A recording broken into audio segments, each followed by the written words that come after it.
कश्मीर के पहलगाम में मंगलवार यानी 22 अप्रैल को हुए हमले के बाल बाल बचे मुंबई के सुबोध पाटिल ने शुक्रवार यानी 2 मई को कहा कि वे आतंकियों की गोली से घायल हो गए थे और खच्चर वालों ने सबसे पहले उनकी मदद की।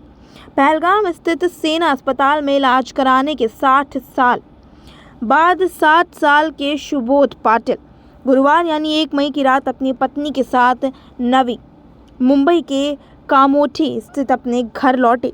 इस दौरान सुबोध पाटिल उस खौफनाक मंजर को याद कर भावुक हो गए और उन्होंने हमले के बाद घायलों की मदद करने वाले खच्चरों वालों को धन्यवाद तक दिया। सुबोध पाटिल ने कहा कि गर्दन में गोली लगने के कारण मैं बेहोश हो गया था। जब मुझे होश आया तो मैंने अपने आसपास लाशें पड़ी देखी।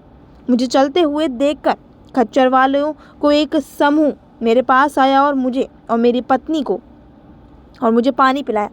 उन्होंने कहा कि हमने जिस खच्चर वाले की सेवा ली थी वह भी उनमें से एक था। उस खच्चर वाले ने कहा कि मेरी पत्नी सुरक्षित है। पाटिल ने उस वक्त को याद करते हुए कहा कि एक अन्य व्यक्ति ने मुझे खड़े होने में मदद की, मुझे सहारा देने के लिए अपना कंधा तक दिया और पूछा कि क्या मैं चल सकता हूँ।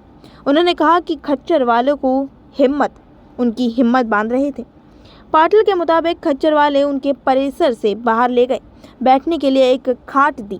उन्होंने कहा कि कुछ समय बाद वे गाड़ी लेकर आए और मुझे भारतीय सेना के चिकित्सा केंद्र ले गए। वहां से मुझे हेलीकॉप्टर से ले जाया जा रहा था और सेना अस्पताल में भर्ती तक कराया गया। पाटिल ने हमले के बारे में कहा कि आतंकवादियों ने सभी हिंदू पर्यटकों को एक कतार में खड़े होने का कहा। इसके बाद कतार में खड़े पर्यटकों ने आतंकवादियों से रहम की गुहार लगाई, लेकिन उनकी एक नहीं सुनी गई। जिससे भी विरोध करने की कोशिश की उसे तुरंत गोली मार दी गई। पाटिल ने निकटवर्ती टाउनशिप के निवासी दौसेला को भी याद किया।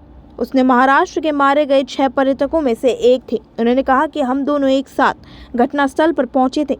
पाटिल ने कहा कि दौसेला ने रोपवे की सवारी तक की का विकल्प चुना और पत्नी के साथ पारंपरिक कश्मीरी पोशाक में तस्वीरें तक खिंचवाई थी।